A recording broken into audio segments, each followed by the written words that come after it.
Hi అందరికీ welcome to my channel Karthik Chintapalli. ఎలా ఉన్నారు మీరందరూ? మేమైతే బాగున్నాం. ఈరోజు మేమైతే కాణిపాకం వెళ్ళిపోతున్నాం. ఫస్ట్గా కాణిపాకం వెళ్ళడానికి వైజాగ్ రైల్వే స్టేషన్కి అయితే వచ్చేసాం. వైజాగ్ నుండి చాలా ట్రైన్స్ ఉంటాయి కాణిపాకం వెళ్ళడానికి. అలాగే తెలంగాణ నుంచి బయలుదేరిన వారు ఎవరైనా సరే హైదరాబాద్ నుంచి కూడా చాలా ట్రైన్స్ ఉంటాయి. చిత్తూరుకైనా వెళ్ళొచ్చు, లేకపోతే తిరుపతి వరకైనా వెళ్ళొచ్చు. వెళ్తున్నాం. Bye bye Vizag. వైజాగ్ అంతా కాణిపాకం.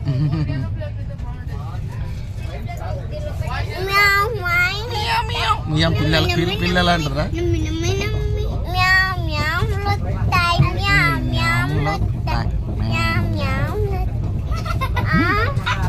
తిరుపతి రీచ్ అయిపోయాము ఎర్లీ మార్నింగ్ 4 o'clockకే.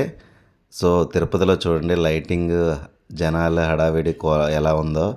సో ఎవరైనా సరే తెలుగు స్టేట్స్ నుండి కాణిపాకం వెళ్ళాలనుకుంటే తిరుపతి వరకు ట్రైన్ వెళ్తే బెస్ట్.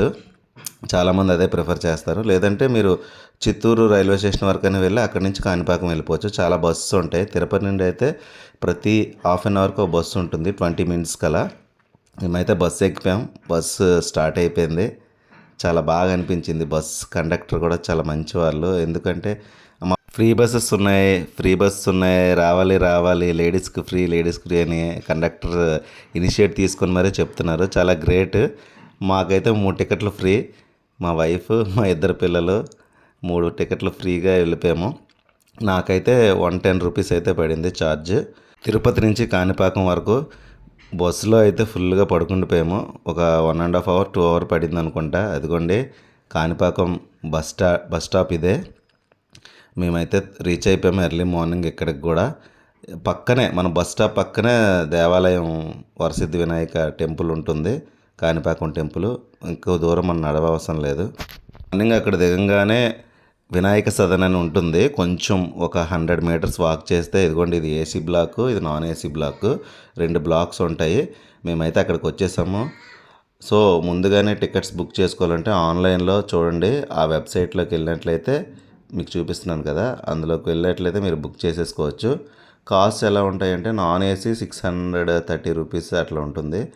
ఏసీ వచ్చేటప్పటికి 1050 రూపీస్ అలా. చూడండి మేమైతే నాన్ ఏసీ తీసేసుకున్నాము. రూమ్ అయితే చాలా బాగుంది. 4 మెంబర్స్కి చాలా కంఫర్ట్గా అయితే ఉంది.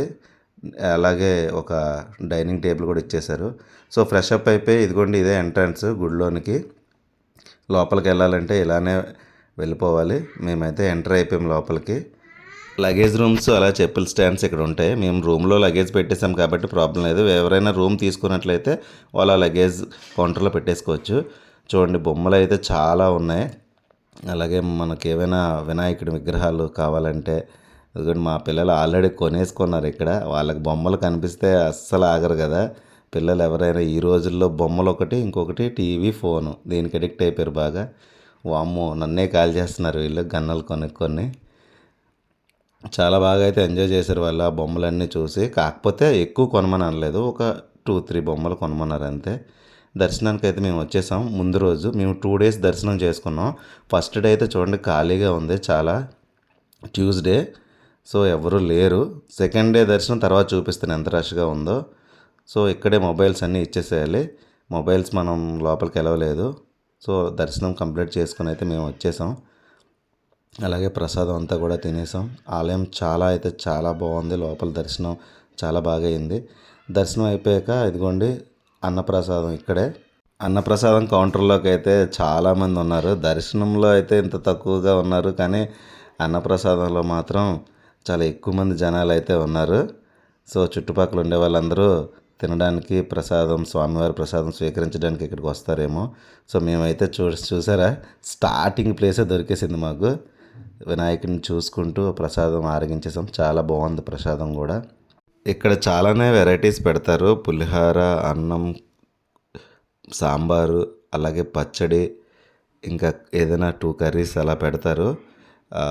పులిహోర అయితే మాత్రం చాలా బాగుంది. మా పిల్లలు, మేము, మా వైఫ్ అందరం కూడా కొంచెం కూడా వదలకుండా తినేసాం. ఇదిగోండి సెకండ్ డే దర్శనానికి మేమైతే వచ్చాం.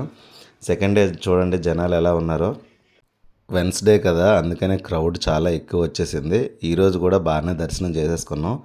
మేమైతే ఆలయం పక్కన ఉన్న కోనేరు దగ్గరికి వచ్చేసాం. దీనికి ఒక చరిత్రే ఉంది ఈ కోనేరుకి. ఏంటంటే ఈ కాణిపాకంలో ఎవరైనా అబద్ధాలు చెప్పినట్లయినా, మోసం చేసినట్లయినా, ఏవైనా తప్పుడు పనులు చేసినట్లయినా ఇక్కడ కోర్టు నుంచి కూడా ఇక్కడికి సాక్ష్యం తీసుకొస్తారంట.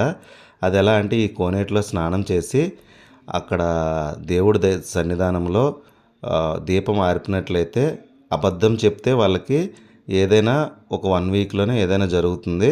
అలాగే నిజం చెప్పే వాళ్ళకి ఏమీ జరగకుండా హ్యాపీగా ఉంటుంది అని తీసుకొస్తూ ఉంటారు ఎవరినైనా. చాలామంది ఇక్కడి వరకు వచ్చి ఆ దేవుడి మీద భయం వేసి ఇంకా తప్పు ఒప్పేసుకుంటారంట. అంత మహత్యం గల దేవుడు మన వినాయకుడు. మేమైతే ప్రార్థించేసాం దేవుడిని, దేవుడా సకల ఆరోగ్యాలు మాకు ప్రసాదించు తండ్రి అని. అసలు 2 రోజులు ఇక్కడ ఉండడానికి కారణం ఏంటంటే 1 డే నైట్ ఈ వినాయక కాణిపాకం సన్నిధిలో పడుకొని మార్నింగ్ మళ్ళీ వినాయకుని దర్శించుకుంటే చాలా మంచి జరుగుతుందని నాకు ఒక పంతులు గారు చెప్పారు. అందుకే మేము ఇక్కడ 2 డేస్ స్పెండ్ చేసాం. సో దర్శనం అయితే 2 డేస్ కూడా చాలా బాగా అయ్యింది. కాణిపాకంగా ఆ పేరు ఎలా వచ్చింది ఇప్పుడు తెలుసుకుందాం. చాలా ఏళ్ల క్రితం ఈ ఏరియాలో 3 అన్నదమ్ములు ఉండేవారంట. వాళ్ళు అంగవైకల్యంతో బాధపడేవారు. అంటే ఒకళ్ళకి చెవుడు, ఒకళ్ళకి కళ్ళు కనిపించు, ఇంకొకరు మాట్లాడలేరు. వాళ్ళైతే పొలంలో ఒక బావి ఉన్నట్లయితే ఆ పొలంలో నీళ్ళ కోసం బావిని త్రవ్వడం మొదలుపెట్టారు. ఆ బావిలో నుండి రక్తం రావడం మొదలైంది. ఆ రక్తాన్ని తాకిన వాళ్ళకి వాళ్ళ లోపాలన్నీ పోయాయి. అలాగే ఊరి ప్రజలందరూ అలా వచ్చి తవ్వుతుంటే అందులో స్వయంభుగా వినాయకుడైతే వెలిశాడు. అప్పటి నుంచి చుట్టుపక్కల వాళ్ళందరూ కొబ్బరికాయలు కొట్టడం మొదలు పెడితే ఒక ఎకరం పావు వరకు ఆ కొబ్బరి నీరు పారింది. అందుకే అప్పటి నుంచి కాణిపారకం అని అంటారు ఈ ప్లేస్ని. సో ఆ కాణిపారకం కాస్త అలాగా కాణిపాకంగా మొదలైంది. ఇదిగోండి ఇదే మణికంఠేశ్వర ఆలయం. చాలా అయితే చాలా బాగుంటుంది చూడండి. వినాయకుడు అలాగే శివుడు అందరూ కలిసి ఉంటారు. సుబ్రహ్మణ్య స్వామి, కార్తికేయ, చాలా టెంపుల్ అయితే సూపర్ ఉంటుంది. కాణిపాకం వెళ్ళే వాళ్ళు ఈ టెంపుల్ని దర్శించుకోకుండా ఎవరు రావద్దు. ఈ టెంపుల్ని అయితే విశ్వకర్మ స్టైల్లో నిర్మించారంట. So don't miss it. మీరు అక్కడికి చూడండి శివుడు. ఇక్కడైతే ఆలయాలు చూసినట్లయితే పురాతన కట్టడాలు చాలా అయితే చాలా బాగుంటాయి. మాకైతే దర్శనం చాలా బాగా అయ్యింది. అలాగే దీన్ని హరిహర క్షేత్రం అని కూడా అంటారు.